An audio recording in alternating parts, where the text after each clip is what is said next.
salib Kristus diberlakukan untuk orang-orang yang percaya.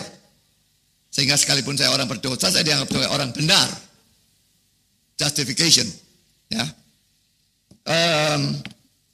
Dalam PL pun menebus dosa itu dengan binatang, tapi itu tipologi. Dan itu digenapi oleh Kristus sebagai antitipenya atau penggenapannya pada waktu dia mati tersalib. Dan itu yang dinubuatkan oleh Yesaya pasal 53. Jadi semua jadi cocok menurut saya. Tentang ayat 7 katanya tidak membuka mulut. Bukan berarti tidak membuka mulut sama sekali. Tapi biasanya orang disalib itu memaki-maki, mengutuk dan sebagainya. Yesus sama sekali tidak. Jadi bukan arti dalam tidak membuka mulut sama sekali. Lalu ayat yang ke-9.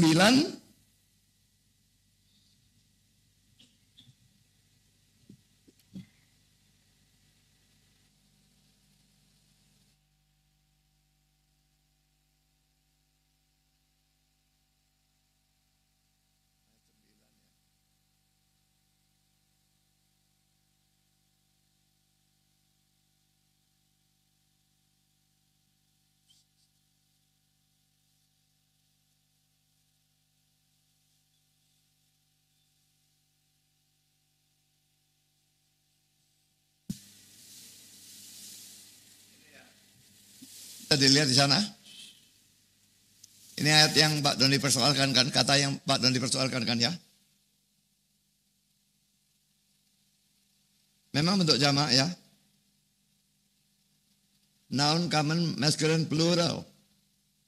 Sekarang perhatikan yang di sebelah sana.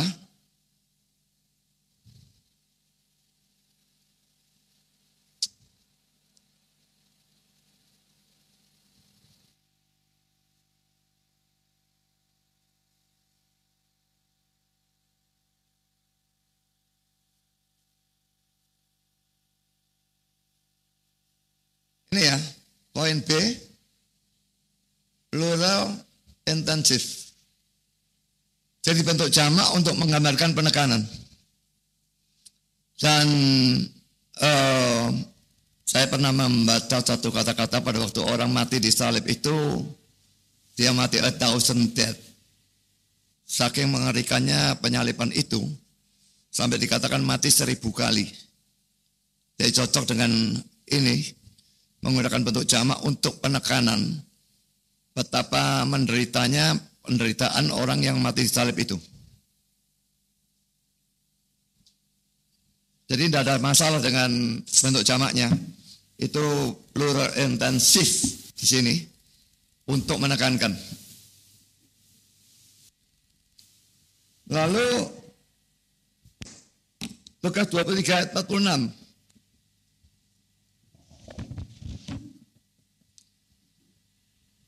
Yesus suruh para murid beli pedang. Pak Dondi salah tafsir tidak karu-karuan ya. Apa pedang ini pedang sungguhan? Ini konteksnya ya. Kalau kita melihat dalam Lukas 22 ayat 35-36a. Yesus dan murid-muridnya membicarakan pengutusan murid-murid dalam Lukas 9, 1-6 atau Matius 10, 5-15. Lalu yang kedua dalam Lukas 10 ayat 1-12 dan 17-20. Pada saat itu murid-murid itu diutus oleh Yesus dan mereka tidak kekurangan apa-apa sekalipun mereka pergi tanpa membawa bekal apapun, dilarang bawa. Nah sekarang Lukas 22 ayat 35-36 ini menunjukkan bahwa akan terjadi kontras yang sangat besar antara dulu dan sekarang. Perhatikan kata-kata tetapi sekarang ini pada ayat 36b. Dulu mereka enak. Banyak orang mau menerima mereka, mau menjamu mereka dan sebagainya. Tapi sekarang sebentar lagi keadaan akan berubah. Tentu saja karena Yesus akan ditangkap dan sebagainya ya. Dan hidup maupun pelayanan mereka akan menjadi sukar dan berat. Nah ada dua hal yang bisa kita dapatkan dari hal ini ya. Pertama, teks-teks ini tidak boleh dijadikan dasar untuk mengutus seorang hamba Tuhan atau misionaris tanpa bekal apa-apa. Ini hanya berlaku pada saat itu saja, tidak berlaku untuk sekarang. Dan yang kedua, Tuhan tidak selalu mau melakukan mujizat. Ya, Tuhan bisa melakukan mujizat, tapi dia tidak selalu mau melakukan mujizat. Dan poin yang selanjutnya, Lukas 22 ayat 37, sebab aku berkata kepada kamu bahwa nas kitab suci ini harus digenapi padaku. Ia akan terhitung di antara pemberontak-pemberontak, sebab apa yang tertulis tentang aku sedang digenapi. Dan ini pertama-tama merupakan kutipan dari Yesaya 53:12.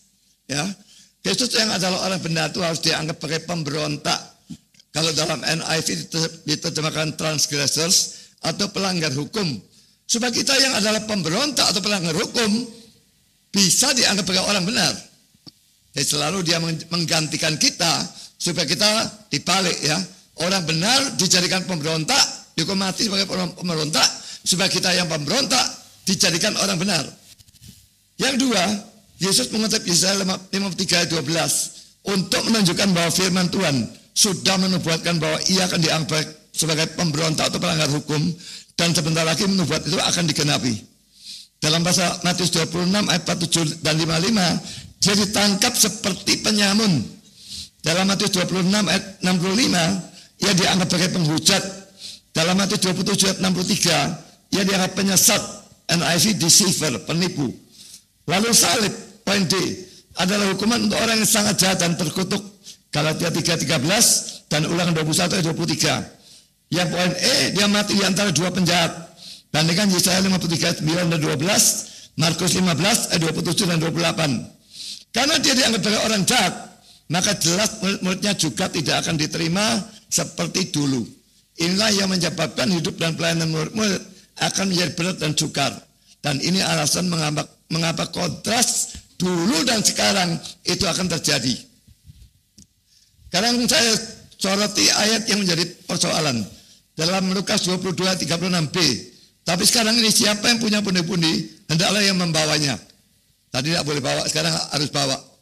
Karena kontras keadaannya. Demikian juga yang membawa bekal, yang mempunyai bekal.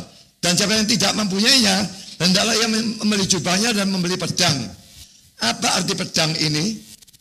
Ada macam-macam tafsiran, tapi saya tidak usah berikan semua penafsiran ya. Saya hanya berikan penafsiran yang benar. Di sini Yesus jelas berbicara secara figuratif atau dalam arti kiasan. Dia tidak memaksudkan mereka betul-betul harus menjual jubah untuk membeli pedang-pedang yang hurufiah. Tidak. Seluruh ayat 36 hanya menunjukkan bahwa hidup dan pelayanan akan menjadi sukar atau berat. Dan karena itu mereka perlu lebih berjaga-jaga atau berhati-hati. Jadi itu maksudnya membawa pedang, bukan betul-betul beli pedang. Lalu kita lihat dalam Lukas 22 ayat 38, kata mereka, Tuhan ini dua pedang. Kalau ini hurufiah, dua pedang. Oh. Nanti dulu. Sekarang jawab Yesus, sudah cukup. Lah sudah cukup ini yang repot ini ya. Karena terjemahan kita ini tidak bisa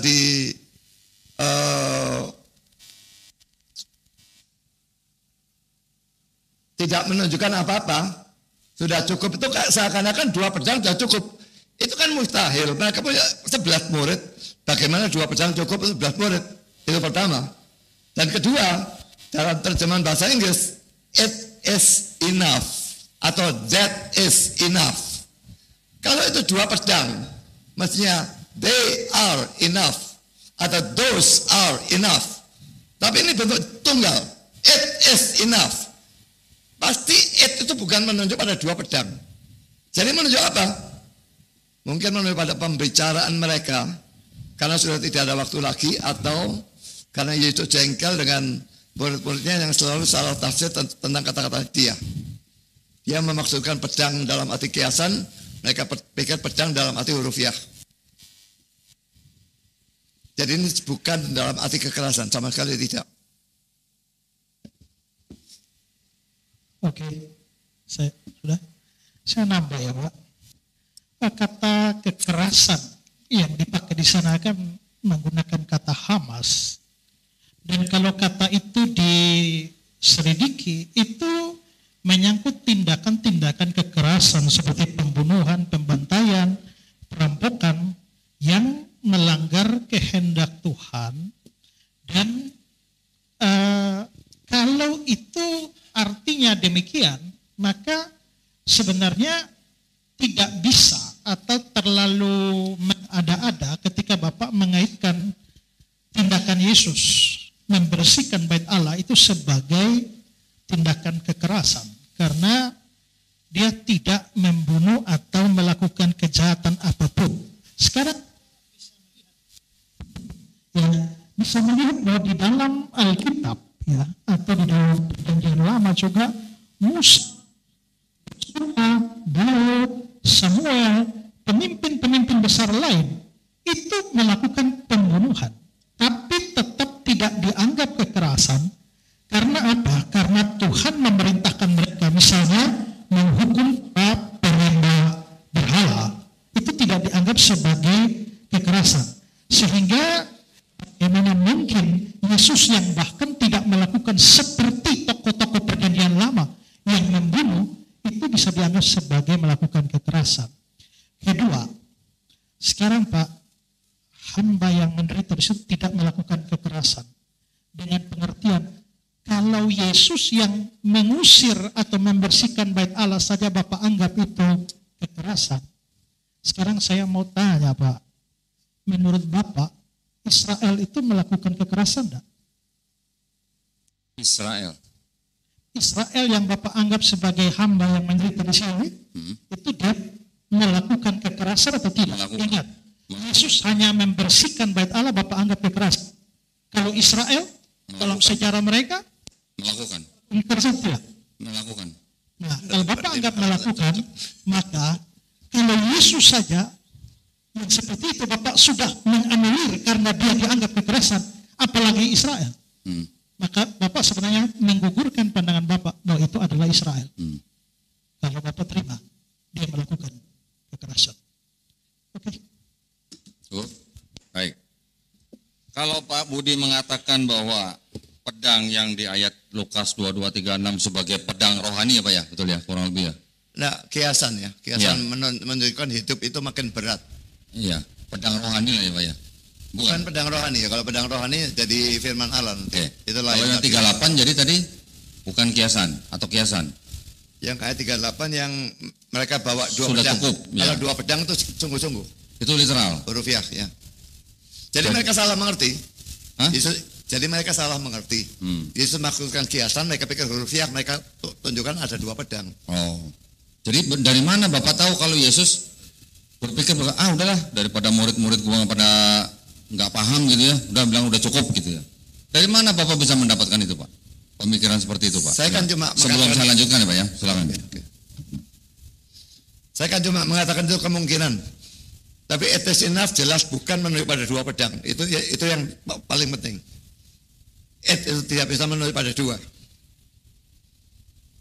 Jadi apakah dia berkata pembicaraannya cukup itu karena dia sudah mau ditangkap, dia tahu bakal ditangkap, tidak bisa ada waktu lagi untuk ngomong, atau dia jengkel karena murid-muridnya tidak mengerti atau salah mengerti, itu tidak terlalu masalah. Tapi penekanannya dua pedang itu jelas bukan itu yang dipikirkan oleh Yesus.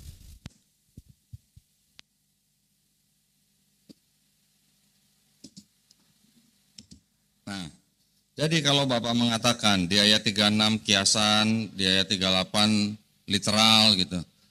Ini baru beda satu ayat loh Pak. Ya, baru beda satu ayat gitu. Yang disuruh benar-benar untuk jual jubah, beli pedang. Kalau Bapak tadi mengatakan ini untuk bekal, misalnya siapa yang tidak mempunyai, ini masih ada kontradiksi dengan ayat lain nih Pak. Ada yang bilang nggak pakai bekal dan segala macam lah. Saya mengarah situ lah. Kalau di sini Bapak bilang membeli pedang yang di ayat 36 sebagai kiasan, tiba-tiba yang di ayat 38 menjadi literal, kayaknya kok nggak nyambung Pak gitu loh. Karena dari ayat 36 baru lewat 37 yang mengutip Yesaya, atau 38 sudah cukup. Kalau Bapak bilang kemungkinan, berarti Bapak berasumsi, gitu Pak. Nah, maksud saya, yang kemungkinan sebentar Pak. Maksud saya gini Pak, kalau Bapak berasumsi, tolong Pak berikan penafsiran yang resmi gitu loh Pak. Atau kalau Pak Budi pernah membuat tafsir tentang ini, tolong Pak bukunya judulnya apa gitu, nanti saya beli gitu Pak. Nah, jadi kelihatan banget di sini bahwa Pak Budi agak memaksakan yang di 36 gitu loh. Padahal di ayat yang ke-50 memang jelas bahwa seorang murid Yesus memotong telinga seorang tentara penjaga tentara imam besar gitu kan. Jadi sudah jelas bahwa di situ juga pedang itu digunakan. Pedangnya ada 2.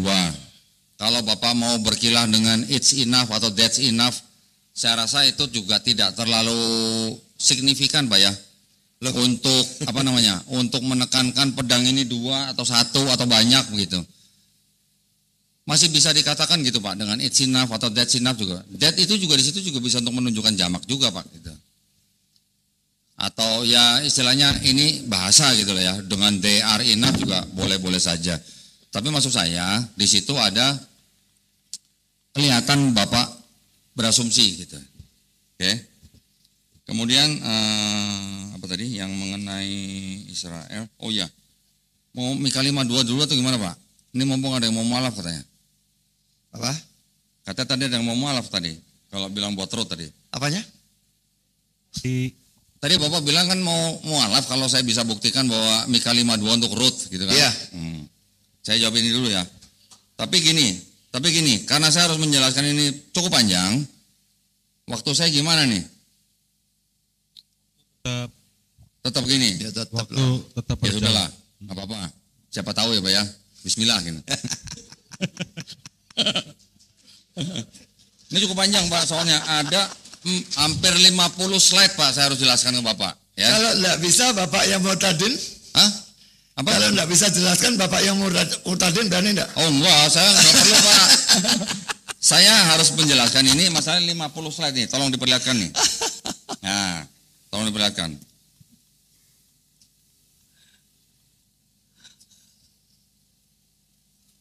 Nih, sekian banyak nih Pak yang harus saya jelaskan nih. Untuk Mika 5 ayat 2 nih.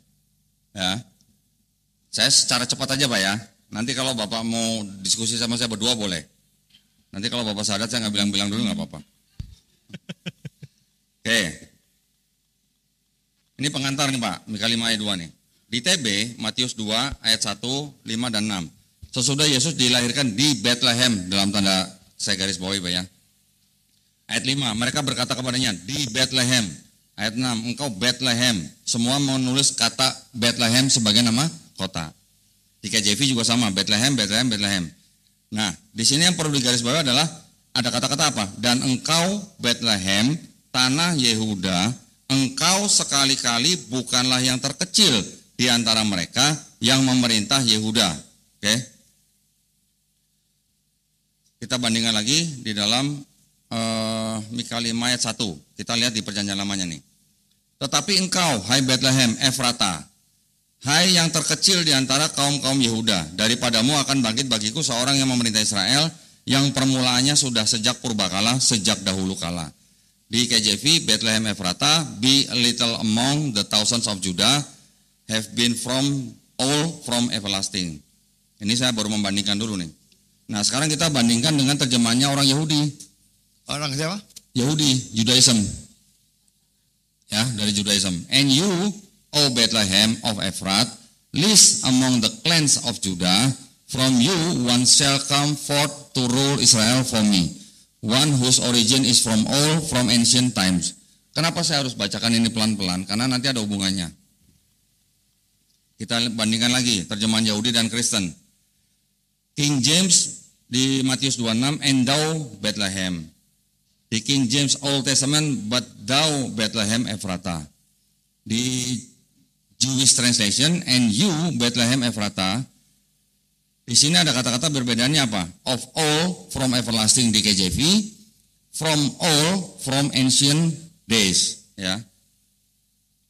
Kita lihat ada beberapa segmen yang harus dibahas. Di segmen A, Mika 5:1a, and you Bethlehem Ephrata, you should have been the lowest amongst the clans of Judah. From you or he shall emerge from me for me to be a ruler over Israel. Di segmen B, Mika 5:1b, and his origin is from ancient days. Sedangkan terjemahan bahasa Indonesia, dan kau Bethlehem Ephrata, kau seharusnya yang terendah di antara suku Yehuda, dari engkau akan menyatu untukku menjadi pemimpin atas Israel. Segmen B-nya dan asalnya dari zaman dahulu kala. Nah, kita lihat dari KJV. Kejadian 35:19. And Rachel died and was buried in the way to Ephrat, which is Bethlehem. Di sini ada kata-kata Bethlehem atau Bethlehem ya. Di sini ada kata-kata Ephrat dan Bethlehem.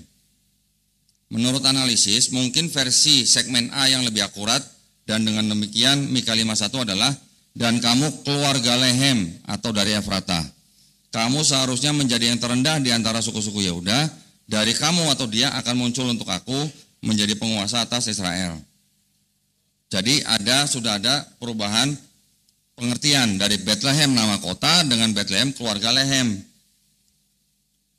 Bilangan 3:27. And of Kohat, the Amrarite family, and the Israelite family, and the Hebronite family, and the Uzilite family. These are the Kohatite families.